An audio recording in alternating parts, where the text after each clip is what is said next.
Welcome back to Small Caps. My name's Kerry Stevenson, and for those of you that watch our interviews, you'll know and recognize the person on screen today. Her name is Keren Paterson. She's the Managing Director of Trigg Mining. Now, it was only a short month ago when we were talking about what is Trigg Mining, potash of sulphate of potash, got that backwards, and all the things she's doing. They were about to go heli drilling. So I really want Keren to give us an update on where she's at, because she's got some assay results back. It's all looking very positive. She's pretty excited about what's going on. Look at that smile on her face. So Keren, welcome to the program. Great to see you again. Lake Throssell behind you. Tell our listeners what's going on, because you've been very, very busy. That we have. So we finished that helicopter supported program and got the assay results back, and we're just so excited because it just keeps confirming everything we thought it was going to be. So more high grade results, really consistent results too. So with this program and the previous program, the heli program has drilled down to about 10 metres into the superficial aquifer. So we're just scratching the surface at this point across a huge area. It's about I think our tenement's some 40 kilometres long and up to 15 kilometres wide, and all of this is prospective for sulphate of potash.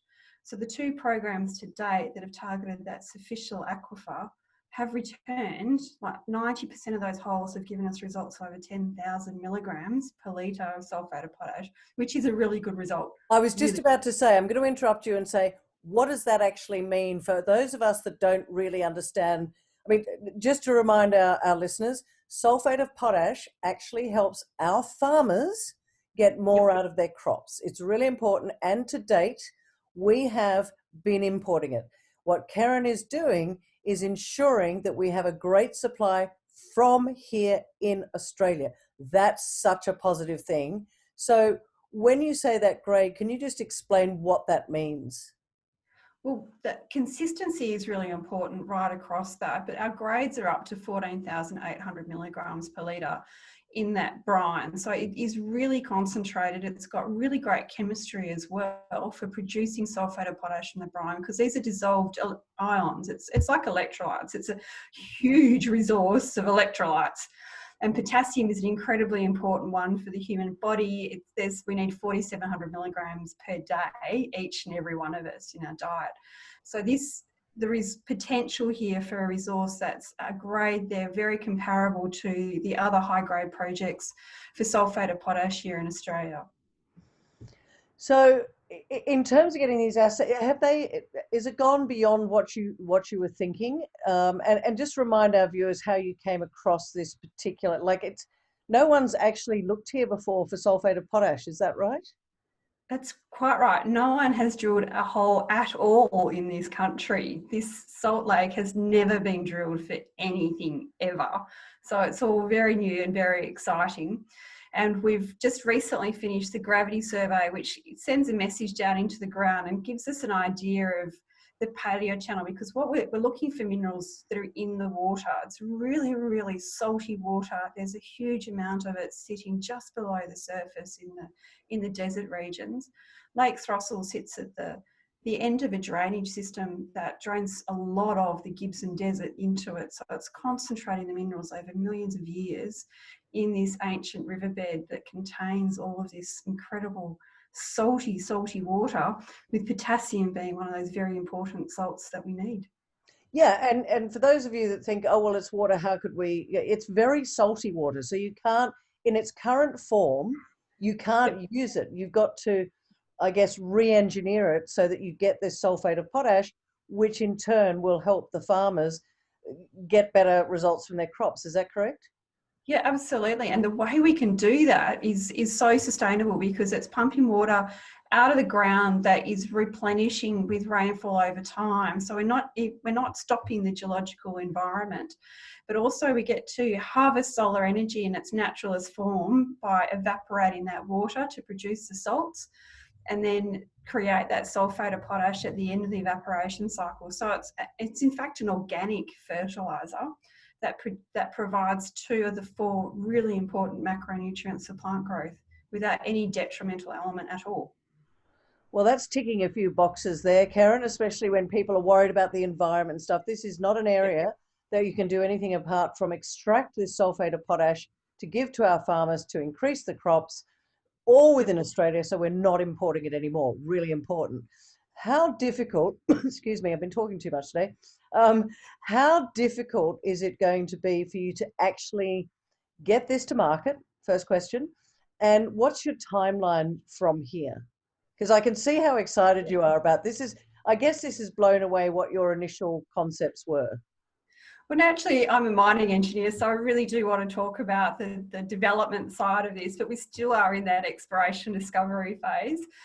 The next part of all of this is following up that gravity survey that's indicated we have this channel hosting it about 46 kilometres under our granted tenement. We've got about 70 kilometres of that trend under all of our applications in that area. We've got some 700 odd square kilometres across this project, and it's up to 6 kilometres wide. So the next step for us is to go and put some drill holes into that. The gravity survey is also indicating it could be about 120 metres deep. So this has great potential for scale, as well as the grade that we're already discovering in that shallow aquifer. So the first step for us is to define and scope out that resource with an inferred resource, and that's what all this drilling is leading towards. And we hope to have that that inferred resource by the end of the year. That's fairly fast moving as well when we consider how big this particular project is. So so shareholder funds are going into the ground to define your maiden resource, get on with the job, and as you say, you're a mining engineer. You just want to make this happen. Oh, absolutely, absolutely. And this is not just, this is Throssell's maiden resource, but at Trigg Mining, since listing in October, we've already established the first resource, what will be a satellite project to Throssell at Lake Raisin, where we've already got a resource there of 6 million tonnes. And the grade at Throssell is 3 times that, and it's looking like the scale is considerably bigger as well. So we're very excited by what we hope to see in the results of the drilling program. No wonder you wanted to come and chat with me today. So much happening in your world. So let's just talk for those people that are investing in Trigg Mining at the moment. Lots of news flow coming out at the moment. What can you say to investors right now? Because this is, I guess, it's a defining moment in the Trigg Mining story. Oh, it is. We are really proving up what our hypothesis was when we when we came to list on the stock exchange. We really did believe Throssell was going to deliver the goods on grade and volume, and it really is shaping up to be that. And this drilling program that's coming up will give us a very clear indication of just what that volume looks like and the potential grade of it too. Capital raisings, are you going to need to go to market soon? Because this is a big project, but it has got so much potential. And as you say, the grades are very high grade. It's a massive project. What are the next steps along the way for you there? Yes, well, to do this, we will need to raise some more money. We've got the money to do the drilling program, but this is exploration. We do need to raise funds as we go forward. So, yeah, that will be coming up shortly. Do you know what? When you say this is exploration, I kind of go, no, it's not. You found it. Quite true, yes. But yeah, it's a very exciting time for Trig. Any last comments that you'd like to make, Keren? Just very, very excited about all of this. This has been a project in the making for quite some time. I think my personal purpose has been very much driven to doing something that is a little bit different, but it's about the sustainability. It's about doing things for purpose. You know, we do need this for our food supply. We do need quality sources of quality fertilisers so that we can continue to be the quality food bowl for the world. So this is incredibly important, incredibly close to my heart that we deliver it well, do all the thorough engineering as we move forward and make this happen. Keren, that's what I think I really like about chatting to you, because you do have such a passion for what you're doing and your understanding of the fact that sulphate of potash, as you say, it's going to help our farmers, it's going to grow our community as a food bowl. And I think, as you say, it's not an interruption to the environment, it's actually going to help our environment here in Australia. Yep.